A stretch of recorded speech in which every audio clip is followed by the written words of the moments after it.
ગુજરાત વિકાસની હરણફાળ ભળી રહેલા ગુજરાતના અંતરિયાળ વિસ્તારમાં હજુ પણ આજે પાયાની સુવિધાઓનો અભાવ છે એનો સાબિત કરતો એક કિસ્સો થોડા દિવસ પહેલાં સામે આવ્યો છે। છોટાઉદેપુર તાલુકાના કવાંટ તાલુકાના તુરખેડા ગામેથી કે જ્યાં એક સગર્ભા મહિલાનું મોત એટલા માટે નિપજી ગયું કારણ કે તેને મેડિકલ સુવિધા સમયસર ન મળી હતી અને એની પાછળનું કારણ એ હતું કે જંગલથી મેઇન રોડ સુધી આવવા માટે 6 કિલોમીટર રસ્તો જ નથી। આ ઘટનાથી હવે ગુજરાત હાઈકોર્ટે પણ સંજ્ઞાન લીધું છે અને પોતાની નારાજગી વ્યક્ત કરી છે। ત્યારે ડેડિયાપાડા ધારાસભ્ય ચૈતર વસાવા હજારો લોકો અને સમર્થકો સાથે તેઓ તુરખેડા ગામની મુલાકાતે પહોંચ્યા હતા, પીડિત પરિવારને સાંત્વના આપી હતી અને સરકાર પાસે માંગણી કરી હતી અને પોતાના તરફથી તેમણે એક નાનકડી સહાય પણ કરી છે। શું કહે છે આ વિડીયો સાંભળો તમે ચૈતર વસાવાને। છોટાઉદેપુરના કવાંટ તાલુકાના તુરખેડા ગામે આજે અમે તમામ આદિવાસી સમાજના આગેવાનો હાજર રહ્યા છે।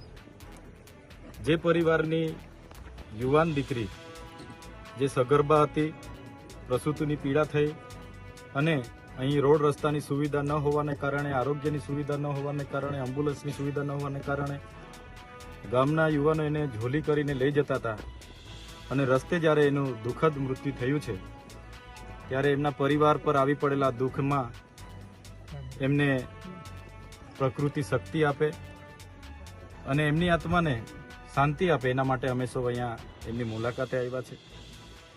આ ગામની નજીક વિશ્વની સૌથી ઊંચી પ્રતિમા સ્ટેચ્યુ ઓફ યુનિટી સામે દેખાય છે। આ ગામના ઘણા ઘરો નર્મદામાં વિસ્થાપિત પણ થયા છે।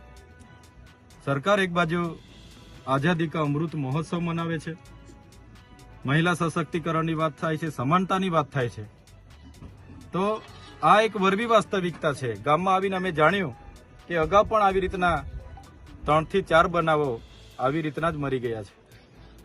તો સરકારે જે તાઇફાઓ કરે છે એના કરતાં વધારે આ વિસ્તારના આરોગ્ય, આ વિસ્તારના શિક્ષણ, સિંચાઈ, પીવાના પાણી જેવી મૂળભૂત સુવિધા, રોડ રસ્તા તરફ ધ્યાન આપવું જોઈએ।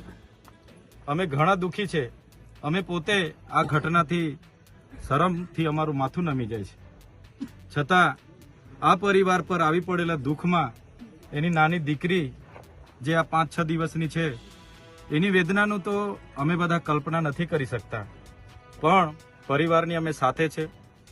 સરકારને પણ અમે કહીશું, અહીંના ચૂંટાયેલા પ્રતિનિધિઓ જે શાસક પક્ષમાં છે એમને પણ અમે કહીશું કે સામાજિક રીતે આ પરિવાર સાથે બધાએ આવીને ઊભા રહેવું જોઈએ। જે પણ મદદ મળે પરિવારના બાળકોને આવનાર દિવસોમાં ભણાવવાની કે તમામ પ્રકારની મદદ આવનાર દિવસોમાં સરકારમાંથી એમને મળે એ રજૂઆત પણ અમે કરીશું।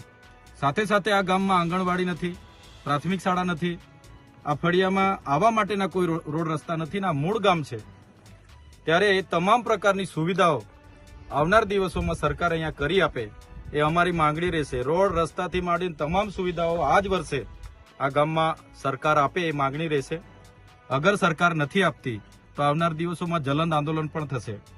અમે લોકોએ દેશના વિકાસમાં આટલું બધું યોગદાન આપ્યું છે અને આજે અમારે આ વેઠવું પડે છે ત્યારે અમને ખૂબ દુઃખ થાય છે। એટલા માટે જલંદ આંદોલનો પણ થશે અને અમે આ ગામમાં જે પણ મૂળભૂત સુવિધાઓ બાકી છે પૂરી થાય એવી સરકારમાં માંગણી પણ કરવાના છે। હાઈકોર્ટે શું મોટો